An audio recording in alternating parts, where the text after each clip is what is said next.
Welcome to We Question and Learn. Could you just tell us a little bit about yourself and your history in politics so that folks who haven't picked up on this program before can hear a little bit about you, Kathy Dahlkemper, our county executive? Sure. I'm now in my 7th year as county executive. This is my 2nd term. County executives serve 4-year terms here in Erie County, and we are limited to 3 4-year terms. So, as I said, I'm in my middle of my 2nd term. Prior to that, I did serve 2 years in the United States Congress, 2009 and 10. And that was my first foray into politics when I ran for Congress. I actually had never even worked anyone's political campaign before I ran my own. And it was really out of a desire to help our community and a frustration with what I saw was a lack of attention from Washington on our community. So I obviously learned a lot, enjoyed my time in Congress, did not win my reelection, but what I learned is I did like being in this type of a position, an elected position, and I saw that you could really make a difference in your community by having that seat at the table, as they say. So I looked in our community, I thought, how else could I serve, and decided to run for county executive, and again, here I am. It was encouraging to see someone right from the community go to Congress. It just was a thrilling thing to understand that you can do it. You can do it, and I tell people all the time, you can do it. You know, you have to work very hard. Nobody could outwork me on knocking on doors through 7 counties and being at every, as they say, every chicken dinner. And you know, people want to see you, they want to touch you, they want to know who you are, and so I always tell people there's nothing that can beat retail therapy and getting out there and shaking people's hands. Well, we're thrilled to have you as our community leader here. And with a lot of issues going on, I think we'll cover a few of them if we may. This has been going on in many communities across the country. A lot of large universities in this world, and they do outstanding things, and they have millions upon millions of dollars. But there are folks who need an education, maybe on a shorter term, on a more technical term, something a little more focused so they can go to work. That's what some folks would like to do. Exactly. And they would be very productive and very happy people, and we would love to have folks like that in our community. It would help our economy. So the community college issue is something that you've been working diligently on. What's your perspective on it now? Where is it right now, by the way? So I'm just going to go back a little bit and say, you know, really for the last few decades, we've been trying to get a community college here in Erie County, and there's been multiple attempts. And we're further along, and we're actually very close at this point. We put an application down to the state in June 30th of 2017. That application has been down there since then in front of the State Board of Education. It is their responsibility to vote on that application, and they will do so when they are in town here in Erie on March 18th and 19th. There will be what they call an evidentiary hearing on our application. Things will be presented on both sides. We'll be presenting as to why this is necessary and needed, and others may come forward and present evidence of why this may affect negatively their entity. So according to state statute, when you put forward an application, you have to basically meet 3 criteria. You have to have adequate population. You have to have a community who has the wealth to support it, because there has to be a local sponsor, and about a third of the funding comes usually from that local sponsor. And then you have to show that there's an unmet need, that there is training and education that needs to happen for our businesses locally that's not happening currently, and that need is not being filled. The State Department of Education actually took our application and looked at it and studied it and did the data work on that and came forward and said we did meet those 3 criteria. And they sent the recommendation, it isn't a recommendation, but they sent their findings to the State Board of Education, basically confirming that we have met these 3 criteria that's set out in state statute. So now it's up to the board to decide. Since we've met those 3 criteria, I would expect that we will get a positive vote on March 18th, but we will see. Was there a certain amount of education that you had to do to this board ahead of I can't. They're not just going to sit down in one sitting. and No, make so they've had this, as I said, for a while, and They they have, had a okay. subcommittee who was looking at this and bringing recommendations forward. Part of the problem is we haven't gotten a new community college in Pennsylvania since 1993. So that was down in Johnstown, Cambria County. And so there's really no one on the board, I don't believe, who was there 20 back then, yeah. 7 years ago. So people don't have the experience of actually voting on something like this. So they do need to take their time, and they do need to understand this. But I have to tell you, as I go around this country, and I do a lot in my job as county executive to the National Association of County Meetings, and often with other county executives, I've yet to find another area of our size that doesn't have a community college. In fact, many communities that are smaller than us have community colleges. In a state like Michigan, which has a very similar economy to ours and a very similar population, I believe they have about 30 community colleges, and we only have 14 in the state of Pennsylvania. And you want to have community colleges spread throughout your state so that people have easy access. And the problem, I think, is in the name. Community college, people often think about Mercyhurst, Gannon, Barron, Edinboro. We already have 4 colleges. A community college is a different type of education. It's really working directly with our businesses to make sure it's responding with the education they need and the training they need. Often people will go to community colleges for a certificate, not for a degree. They might go for an associate's degree. Some people will use that community college experience to get ready to go on to one of our 4 universities. We know from our 4 universities telling us there's many students that come there that really aren't prepared. They need remedial work. Maybe they're just not mature enough yet. Maybe they just don't even know what they want to do, so they flounder. And a community college is very affordable and gives people the opportunity to maybe get that remedial work or to test the waters with a few courses, kind of decide what they want for their career. And maybe that is that they just need a certificate and can go on maybe to one of our great manufacturing facilities or one of our healthcare facilities and work and have a good wage. It is economic development anywhere it's happened. It really is. It really is. And when we have businesses that are coming to look at Erie County and say, do I want to bring my business here? And even businesses that are locally, do I want to grow? Often I hear, where's your community college? And so they need that partner.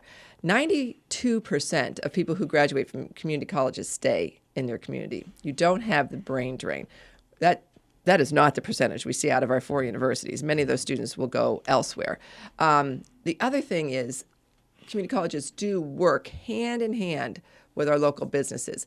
And that's also not the case with our 4 universities. They have their coursework, and some of it does correlate with what we have available in our community, but some of the coursework they offer and degrees they offer, it's hard to find a job in Erie. But with a community college, that's not the way it is. The community college only responds to the needs of the community. And it brings talented people together in one facility, so to speak, so that if someone is looking for someone, it's not a scatter internet developed application process.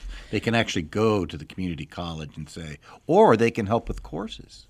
And when you look at our economy of our region for the last decades, we've suffered. And a big reason we have suffered is because we haven't been able to get the talent pool that our businesses need.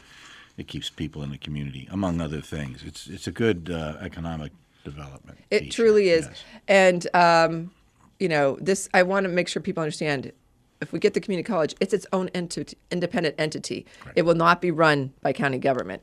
And so they will have their own board of trustees and, of course, their president and all their faculty and such. But the county will be the local sponsor, which means we will use our gaming funds to help fund that up to usually about 1/3 of the cost.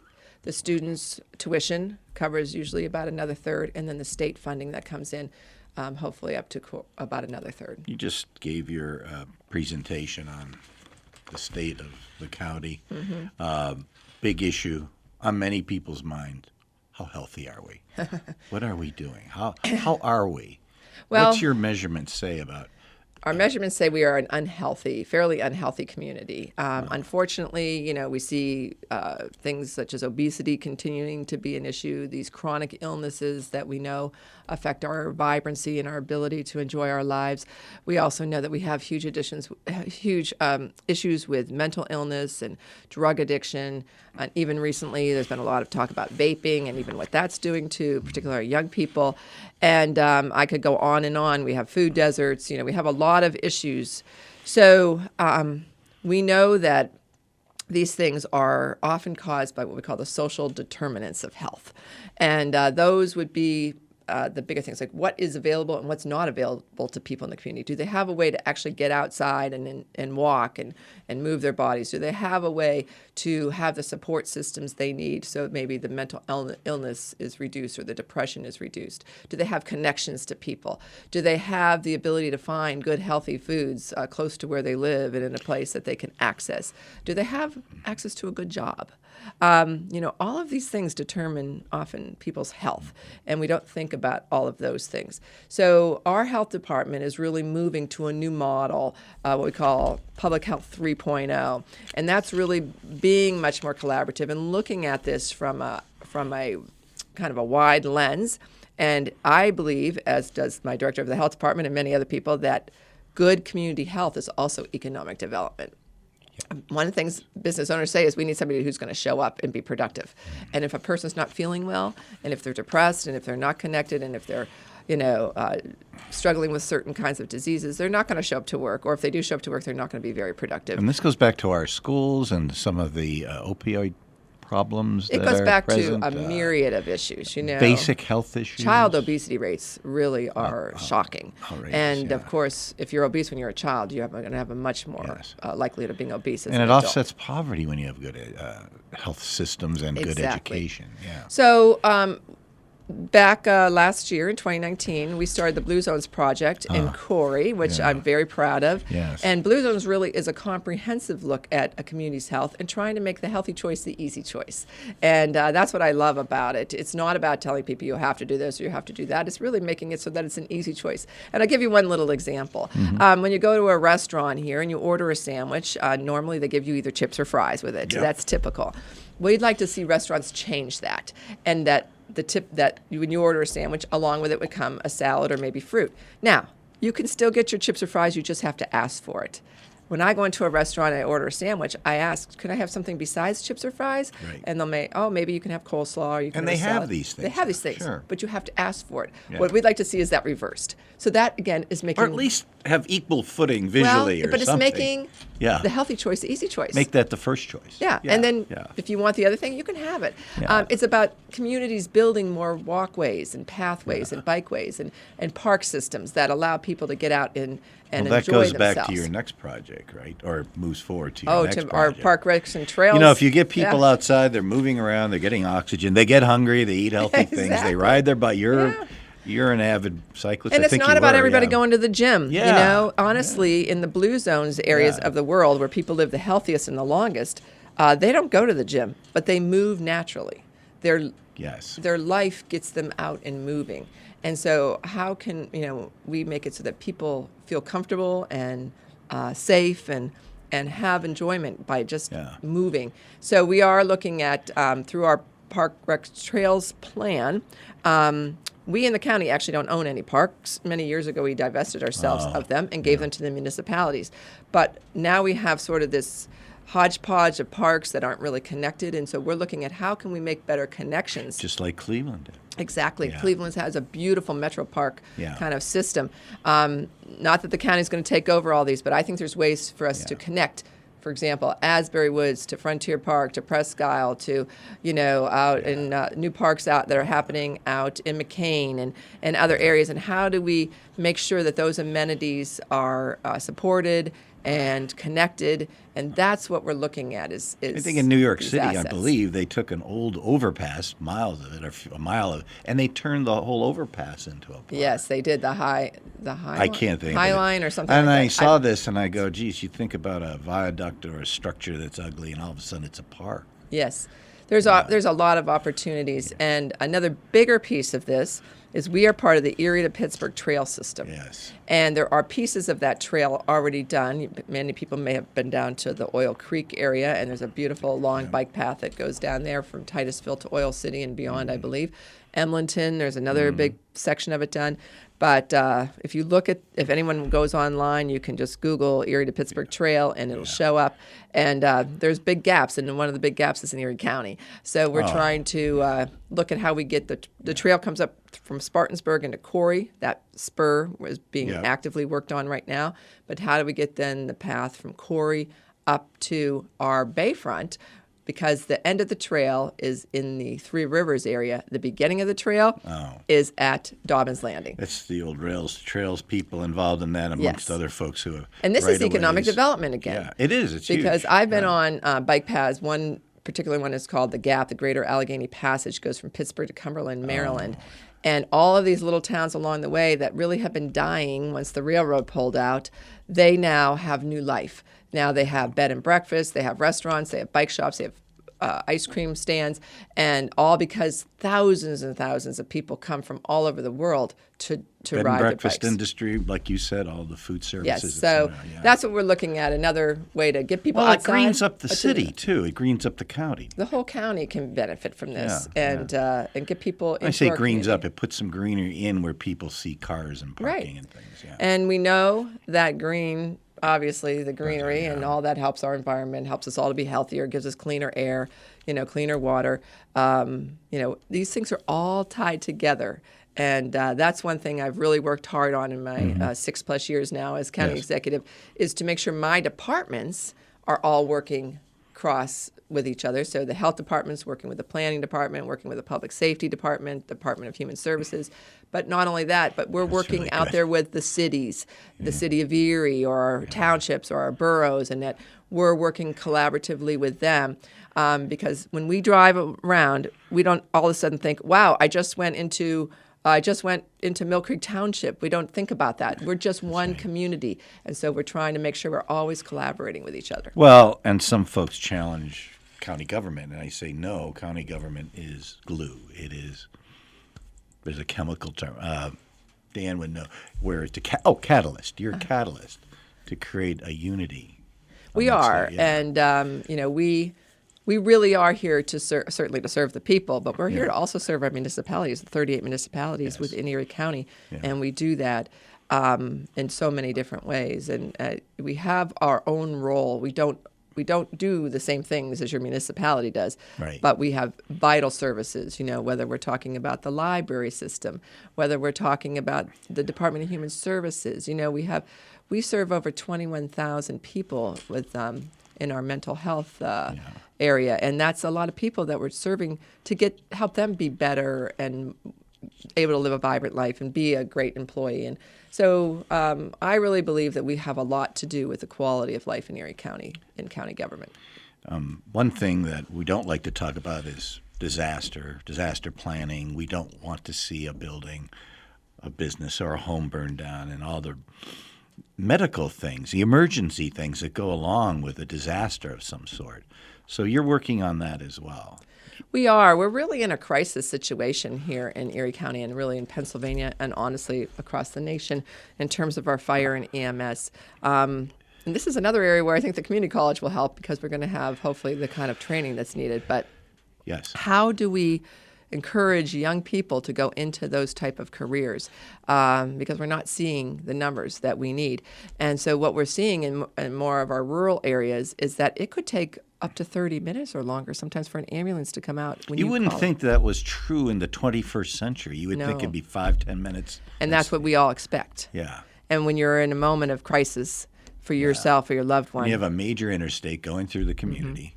So we have a recruitment and retention committee meeting, a committee that's meeting, and they are looking at best practices and solutions that have, often you don't have to reinvent the wheel. Often you can look and just see what's happening in other parts of the country and the state. And, so that's an important committee. They've got a lot of work ahead of them. We are the convener of that because it really is up to the municipalities to provide this type of service. But it could mean we regionalize some of these services. It doesn't mean maybe the whole county, but there could be parts of our county that would come together and say, we're going to just become one in terms of our fire and our emergency response. And communication, right? They all have to talk. Well, that's a big something deal. we solved. Yeah. And that's one of the things I'm most proud of in my Yeah. 6 years as county executive is that we got that next-gen radio system in place, and that went live I don't think last people fall. quite get it. They don't. But I'll give you an And I'm example. not criticizing. I'm just saying that's an amazing piece of technology. It is. I mean, ever since that Albion tornado in 1985, Yeah. our first responders have said we've needed this, and it got kicked down the road, and I said I was not going to kick this down the road any further. So what this means is that all of our first responders can talk to each other in any situation. So if we had another incident like the Albion tornado, which I hope to God we never have, but even a very bad accident on I-90, which unfortunately we have every now and then, and you have multiple agencies coming together, they often couldn't talk to each other. Police couldn't talk to fire, even within the city of Erie. So they had to use cell phones. And a cell phone's not a good tool to use when you're in the middle of a fire or a gunfight or anything like that. What if you had two things at one time? How do you allocate resources to Exactly. protect both So events? Yeah. this is where this is so important. And it's also going to save the lives of our first responders. We had an incident in Albion a number of years ago where there was a firefighter who went down in a house, and she could not communicate with the people just outside the house. Luckily, the state police barracks in Girard picked up her call for help, and they got somebody in there to get her out. But it could have been very tragic, and that's what was happening across our county. So this system, our first responders love it. We still have some tweaking we're doing. We still have a couple areas that we don't have the coverage that Well, those we are those need. little dish-type things that are hanging on giant poles, right? Am I right? What we're using? Yeah. Our Oh. major pole. We have a whole redundant system of, Yeah, it's quite It's a physical. incredible. It was a physical investment. It was a $26 million investment, one of the largest investments county government has ever made in anything. Yeah. But I want to say we came in under $2 million under budget, so I'm thrilled about that. Well worth it. But But in if the you end, saved, it's all one worth life- it because exactly that's what I say. What is a life worth? or a school, or something more serious. We had an issue in Mill Creek School a few years back where somebody was setting fires. Luckily, it was after school hours, and the fire company went in there, and then they realized somebody was still in the school setting fires, so the police came in, but the police and the fire couldn't talk to each other. That could have been a That's disastrous horrible, situation if somebody was accidentally shot or something like that. Luckily, it all worked out well, but these are the kind of things that we think, we've seen them across the country. And not to forget, we have more than two wonderful medical facilities. We have three. We have three. If And I actually miss one, I'm gonna. And we get have a the phone hospital call. in Corey, which is That's right. also great for them. And they all communicate. And they all can communicate. And we also made sure that our university police could communicate with us. Exactly. And, That's another. and all of our, so some of those smaller entities like out at Prescal through DCNR. Absolutely. And so all of those entities can communicate now. And State and Gannon and Edinboro, they're all little villages. They need help. And we had a lot of issues along the shoreline, and we resolved those too. Okay, yeah. Because we have a big boating community. Right. And so often those disasters that we see in the emergencies happen right along the water. And so people often couldn't communicate down there, but we've actually resolved that for the most part. So anyway, it's a great system, and I'm all about saving lives and getting people quite the help they need. frankly, fire people, EMS people, medical technicians, even those are jobs. They are jobs, and I'm telling you, good if jobs. someone's listening and their young person doesn't know what they want to do, but they have a desire to help people, they're good jobs. We need people in those fields, and I would recommend At all that they- levels and all skill sets. Exactly. It's a wonderful industry. From our 911 call takers, which are the first responders that you talk to. That's not it's a fun job very sometimes. difficult job, but it can be very rewarding too. So as we grow everything, our infrastructure is improving. The county is paying attention to everything. Kathy Dahlkemper, what's the next big? We got to develop new business, right? We're looking for entrepreneurs. Yes, we are. We're looking for topics to talk about. The ecology, maybe. What There do you are, think? I'm really bullish on this community right now. I think we are at a really great place, and one of the wonderful things is that everybody is pulling together. For the first time in a long time, and really in a way that is going to be impactful. But one of the things we have to do is build up our entrepreneurial community again. When you think about how our community grew in the beginning, it was those entrepreneurs who started those businesses that we now look at, Erie Insurance being one of them, and Zern. AMSCO. Well, some folks don't remember Well, that far some of them back. are gone, You and I unfortunately. don't. But, 1899 Zern, 1910s and 20s AMSCO. Yes. These companies were all major. But it was somebody who started it stakeholders. basically in their And garage. they started in their garage, or yeah. whatever, an Yeah. idea.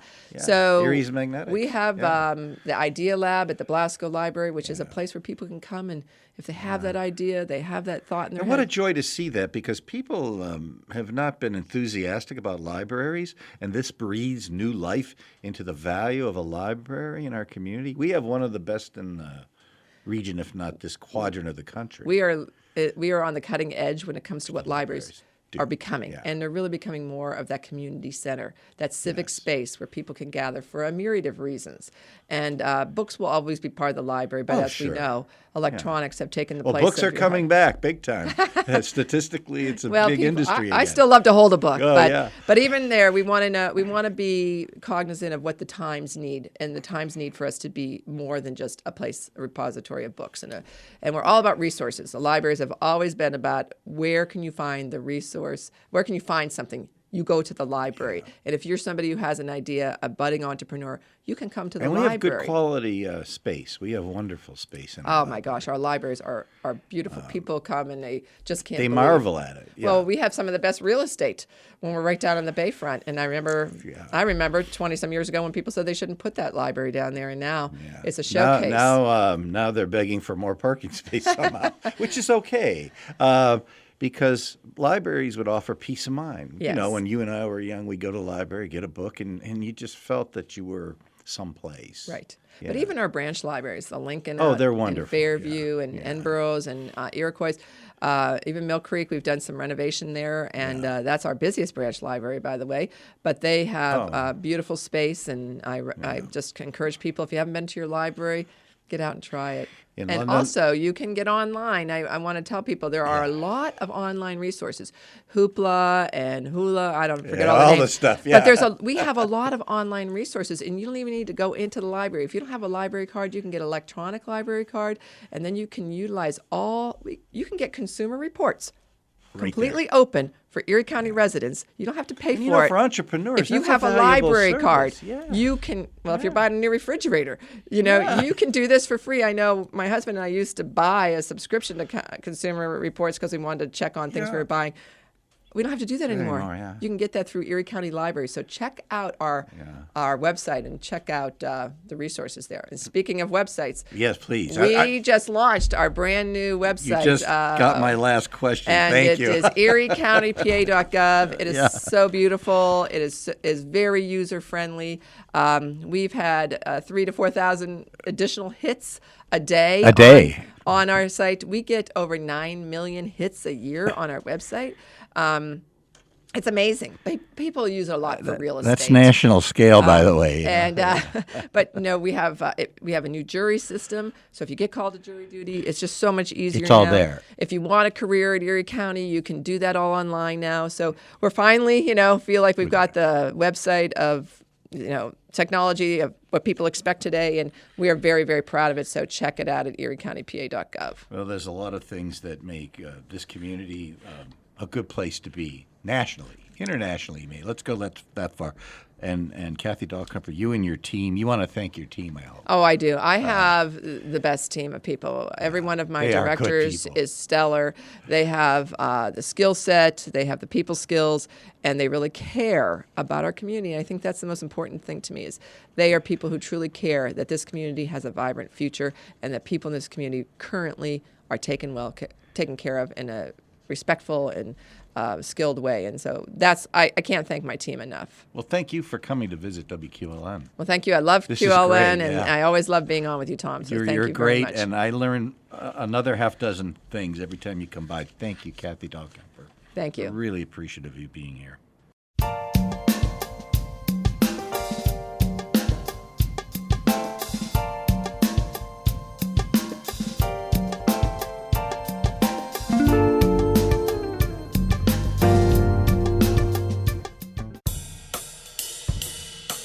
I'm Michelle Martin. These days, it seems like just about everybody is choosing sides and doubling down on talking points. Here at NPR, we try to cut through the noise with meaningful and respectful discussions with people from all perspectives, backgrounds, and walks of life.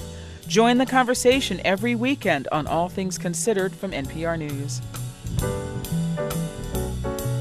Saturday and Sunday afternoons at 5 on WQLN Radio.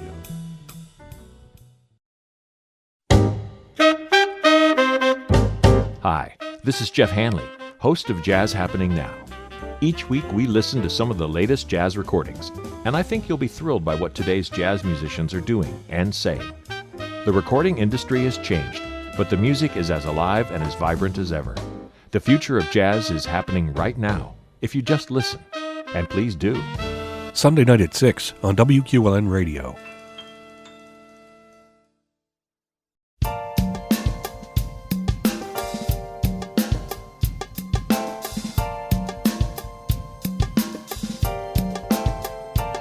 Welcome to We Question and Learn. This is Tom Pysz. Today we have two very special guests. Dr. James Darrell Fisher, who I mistook for your dad. That's a We had a little thing. bit of a humorous episode. See what happens when you communicate online and you don't see someone. But he was a very proficient author. He still has correct. books online and many books. That's correct. I think at least nine published books, and he has a daily blog, Jim Fisher True Crime. He's been retired from Edinboro University. That's why people confuse us. It's two Jim Fishers that taught at Edinboro University, so it's a normal. And you've been in Edinboro for how long now, please? 20 years. This is my 20th Oh, my year. gosh, okay. And then we have an old friend at WQLN who is on our board, and you worked here diligently for the station, and we had you on the air doing pledge drives. That's part of your duties. And Ed McKean here, he is, I want to call you a founding father of WQLN, but you've been an avid supporter of the station for years. And if I could ask the question, how did you get involved with this project? Well, I was asked to do it by Tom New, Oh, who was your station president. yep. And I believe the reason that he asked is that he knew that I have done some other programs on the Bill of Rights for the Jefferson Society here in Erie and for a couple of different colleges over the years. This is ironic that, and we're honored to have you both here. Dr. Andy Roth has been coming up and doing a couple of programs. In fact, we broadcast one of the programs twice. He was so good, and almost on this same topic. He's discussing the American dream, so to speak, and your project is tied in with a PBS program that's coming up. That's correct. That's right. A More or Less Perfect Union, a personal exploration by Judge Douglas Ginsburg. And those you can find, that information you can find, those programs you can find online. You can go through it through WQLN or WQLN PBS. So how did you coalesce this project? What motivated you to get this together? Well, I can tell you your colleague, Tom New, also reached out to Edinboro through my colleague, Tony Peyronel, who's a professor of journalism and public relations at Edinboro. And they had done events before where I think you debuted Mercy Street, I believe, and had an event at Edinboro where they showed an episode and then had a panel discussion about it. Mm-hmm. And so Tony referred Tom to me because I'm a political scientist, and that's how we ended up doing this event together. So what we're going to do is the documentary is a 3-part documentary that'll be aired on WQLN. And on Wednesday, March 18th, we'll be showing an excerpt from one of the episodes down at Edinboro University in the Baron Forness Library right there on the first floor. And after we show an excerpt from the documentary, then Ed and I will have a conversation about what we've seen before an audience. And Wonderful. then after that, our Edinboro Campus Media came up with the idea of doing person-on-the-street interviews about constitutional rights. And so students will be interviewing students about their views on constitutional rights. Oh, that's not to be missed. Yeah. Because I think people are missing some of the perspectives our young people have, right? Would you say? Well, that is true. There's pretty much a misunderstanding on the part of most people as to what the Bill of Rights is all about and the circumstances under which one can exercise the rights that are granted under it. And that is, I think, to some degree, a failure of our educational process, at least in the public schools. Students really are not taught anything about the Constitution today in their high school experience. And so what they know or think they know, they pretty much pick up from their peers and a little bit from television, I suppose. And Well, that's not saying the educational system is a fail. At the university, I'm sure you do all the proper things, right? Sure, we do. Of course you do. But it's a constitution is a living document in the sense that you have the written words on the page, but how people understand that document, what they understand of the document, and how they interpret it varies widely based on current events and to some extent their education and the things that are motivating them. To me, it's always interesting, not so much whether people understand the Constitution accurately, but what they think are the most important aspects of the Constitution, particularly their constitutional rights, because that's a window into their deeper belief system about democracy, about the rule of law, and about the state of the country. Let me insert here that Ed McKean is a prominent attorney in our community, very contributory, very professional. I loved having conversations with you because you had some unique perspectives. But you were an attorney for how long, if I could ask? Or do we got to delve a little farther back then? yeah, it's about 45 years. So it's probably a privilege to have you talk about this. Well, thank you. It is a privilege to talk with you here, but to have you on this team at Edinboro. Well, this is a new experience for me, and Okay. I'm delighted to associate with Dr. Fisher. That's kind. We've had the opportunity of two lengthy conversations, I think. Wonderful. One at his office, and another at breakfast at Avanti's restaurant. Wonderful. I wish I was there. We could have made it part of the It program. was edifying for me, for sure. I've enjoyed them both. Well, there's a generational difference here. Don't let me insult you or insult you either. But I guess you have two different perspectives, I would guess. Well, we approach the. I think we approach the issues that we're going to discuss here Yeah. from a different perspective. But we don't have, I don't believe, a difference of opinion on most things. My feeling is that we pretty much coalesce on the essentials. That's wonderful because that means things have been passed down properly.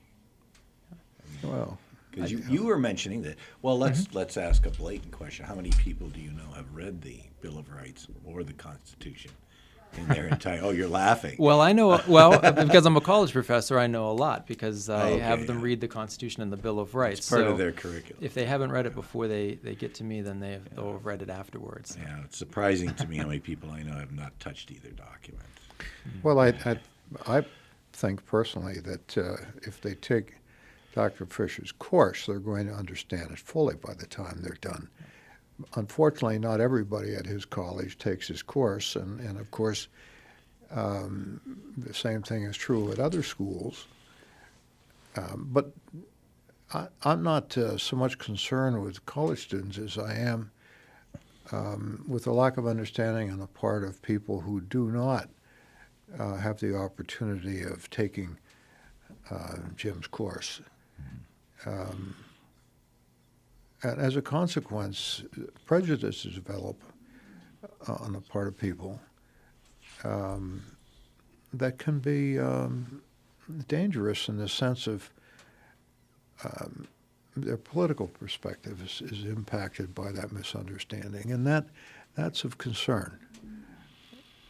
So you two are partnering to educate not only the collegiate audience, so to speak, but the community in general, right? Is that one of your missions? Well, I'd like to think so. I mean, and that's what I think the documentary is meant to do as well, is to draw people's attention, and in a very engaging way, draw people's attention back to the fundamentals of the document, and to see it as while it has some static qualities, that the words haven't changed, it's a living document. And again, different periods in American history, what different parts of the Constitution are seen as more or less important, focused on more or less, and again, interpretation of those fundamental passages in the Constitution have changed. It's interesting, we're all shaped by our professional experiences, and one of the things that I've been teaching political science for almost 20 years at Edinboro, and one of the things that's become an increasing focus for me is not just teaching about the Constitution, but thinking about the Constitution as a way of engaging in a kind of civic discourse that is not healthy. It's become increasingly toxic and polarized. One of the things that I love about the law, ideally, and every human institution is a flawed institution, but one of the things that I love about the law is that it's ideally meant to take passions, possibly prejudices and concerns, and channel them through a system of rules and standards where it's supposed to elevate our thinking about an issue. So like in the criminal justice system, we don't have mob justice.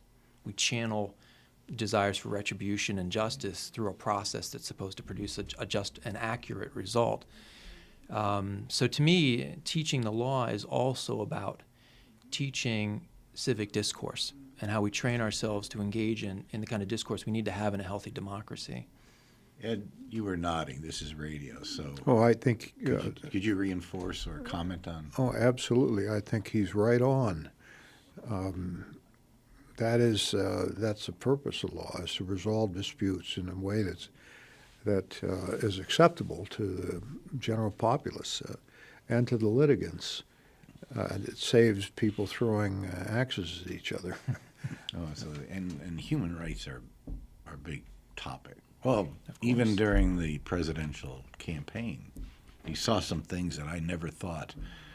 And I remember the Vietnam Rebellion, so to speak, and some of the other student protests back in the 60s and going into the early 70s. And I thought I'd never see things like, or prior to that, some of the things that happened in New York, California.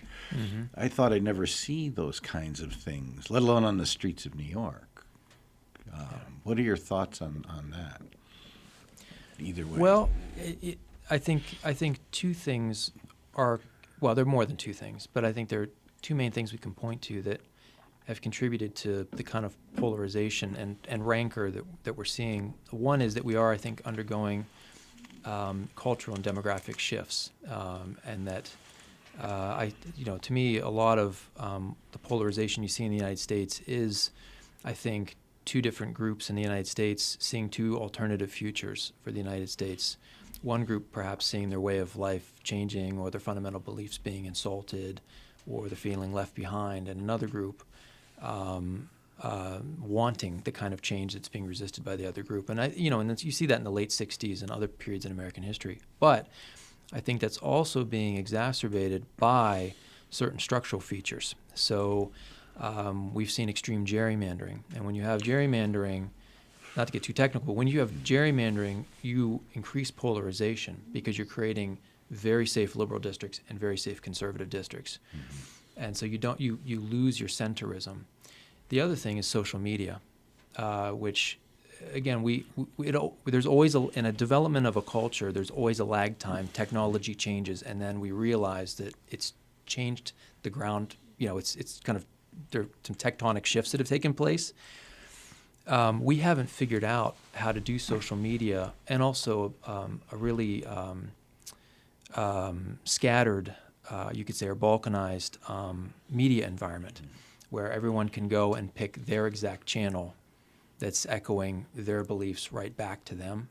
And so we're in these kind of chambers where people aren't really talking to each other, or they're having their beliefs reinforced without having to actually dialogue with people in an uncomfortable but ultimately productive way. So it worries me, because I think that it is different in a way from previous times in American history. We see a lot of cultural upheaval. Well, Ed and I remember when TV signed on at 4 o'clock in the afternoon and everything was black and white, and by 10:30 was Montavani signing off with a 5-minute newscast. But with that said, the internet didn't become prevalent. I'm thinking 98, 99 when you could buy a domain name. And we've lived in an era where the newspaper was where it was at. Right. And somewhat television in the post-60s. Well, I happen to agree with Jim's analysis of the division in society, and that division continues to grow in my estimation, and it's very disconcerting. Because when you have a division where people talk past each other rather than to each other, you risk a really catastrophic impact on your government. I was thinking farther than that when George Washington or Benjamin Franklin would send letters back or travel back from Europe to the United States with a message, and today you and I can. And then I was thinking 20 years ago, 30 years ago, a little more than that, when we listened to the radio. We got our information on the air, more radio than television. And how does that fit into your perspective in your discussions on this topic? I mean, is it just accelerating? Is the media really accelerating this, or is it poisoning the system with misinformation, or both? Well, I think there are several elements to it. First off is the one that Jim mentioned, and that is social media, which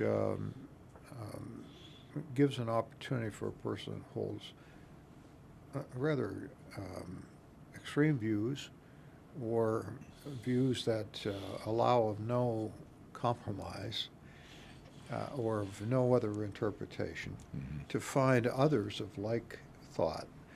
And that's new with social media. Before, people didn't have that access. You couldn't identify so many others in the community that might have the same thing.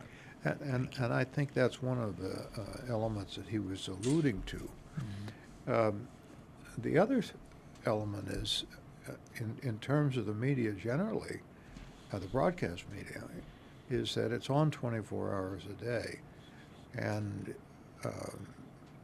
my impression is that it's necessary to fill that time, and you have less in the way of thoughtful news and more in just raw opinion floating back and forth among the I people hate on turning the there. TV on in the morning and watching the news look like the Tonight Show to some degree. They're guffawing and laughing, and I'm going, wait a minute, the president's being impeached. What are we doing here? What's happening? The entertainment component is larger than the information component. I was just asking if you felt that way, having been so experienced with media over a long period of time. Well, I don't mean to be negative about the media. I personally do not watch the evening news. I still get most of what I learn in terms of current events and issues from print media, newspapers and magazines and books.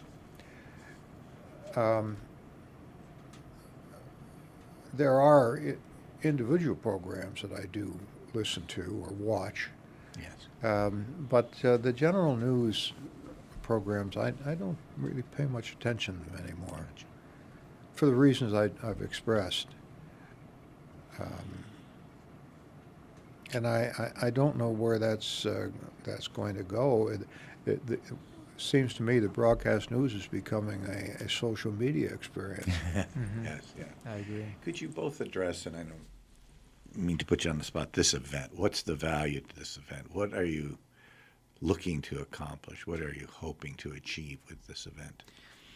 Well, I think with the audience that we'll have in front of us, and we're also going to, I should mention, our campus media will live stream the event on Facebook. Okay. And I believe it'll also be live streamed on NPR One. So if you can't make it to the campus, you can tune in for sure on Edinboro's Facebook page, if nowhere else. Don't forget to record it. Yes, and we will, and we've had events before, and we keep them on our Facebook page, and Thank so people goodness, can go back and watch. I've watched them. people do a ton of work, so to speak, and then we forgot to turn the tape on. Forgive me, I said the word tape.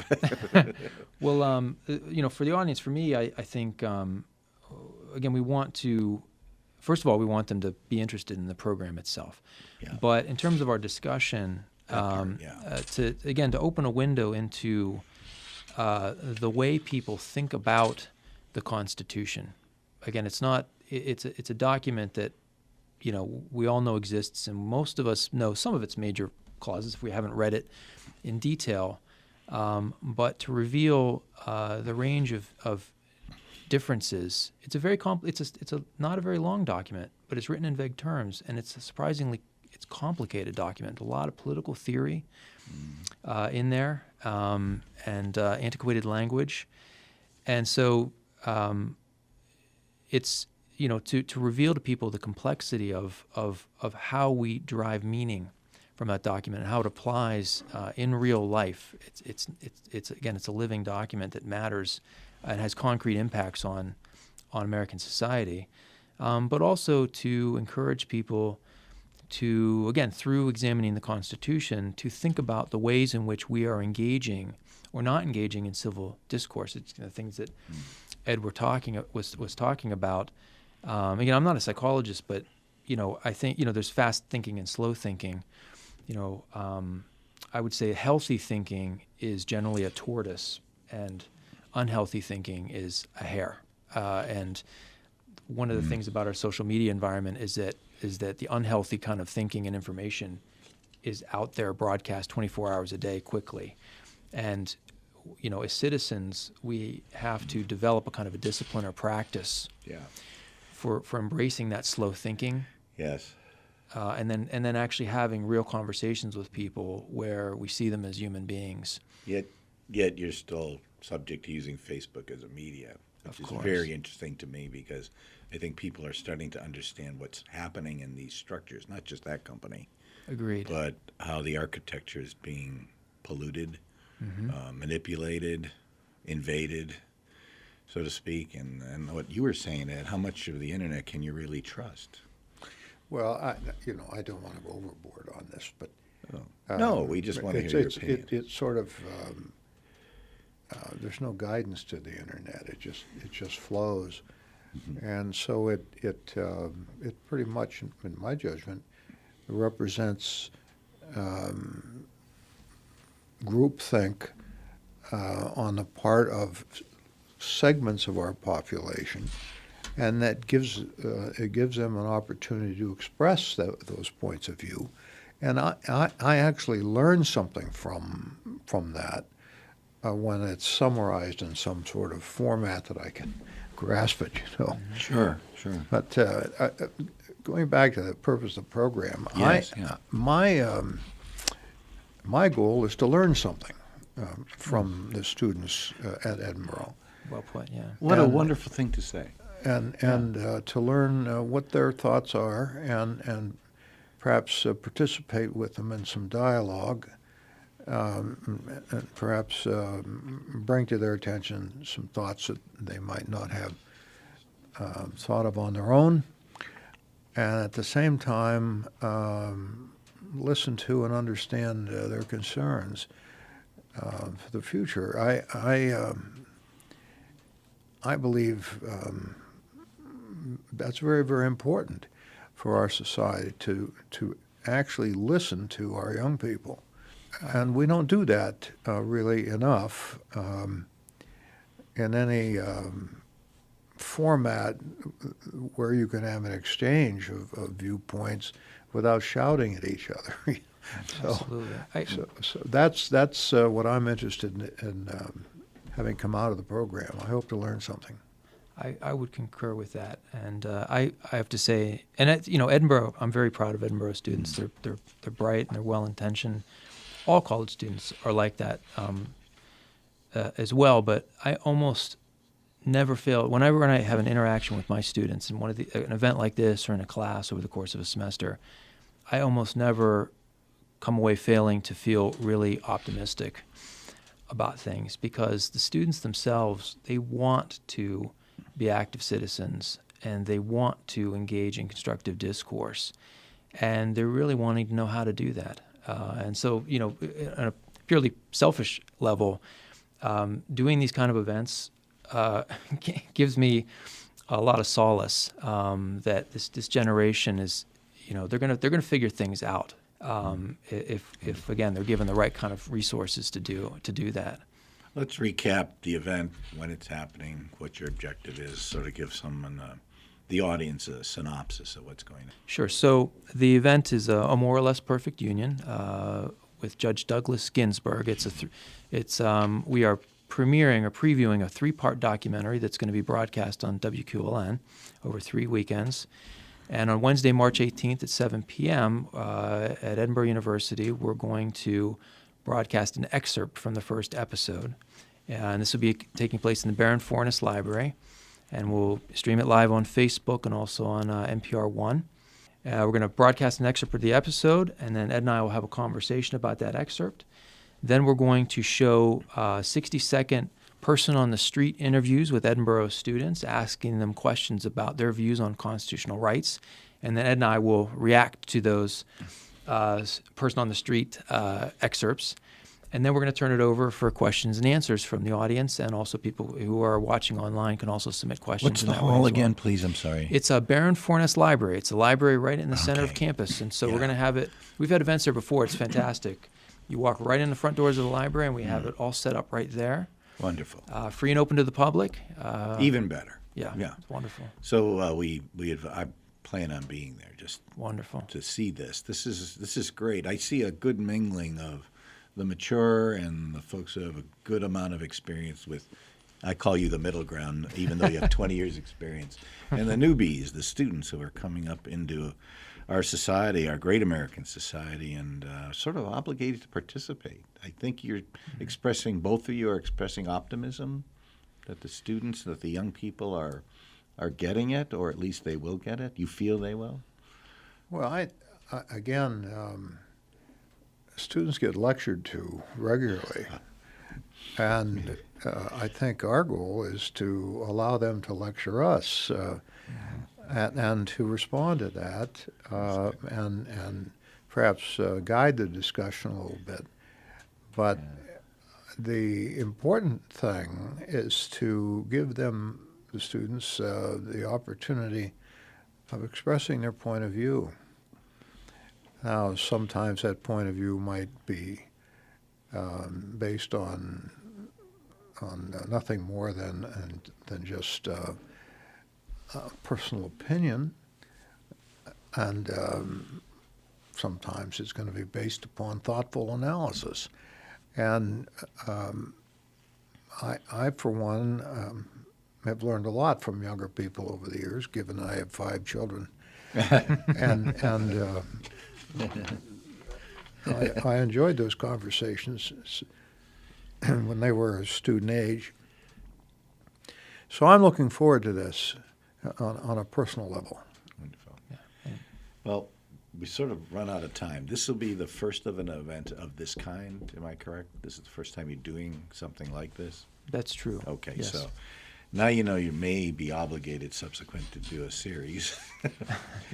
Well, we have see how it goes. we have a We'll see how series. it goes. We have a series at Edinboro called Uncomfortable Conversations, which is a little different. Oh, okay, yeah. Panel discussions on controversial issues. But this is truly distinct for us. Well, we're grateful that Ed, visiting the station again. You've had many good years. We've appreciated your kind volunteerism and service. Thank you for all you do. It's good to see you again after a long number of years. Thank you. Ed McKean, not retired, but still, he's running full blast, right? He's doing good. You look great.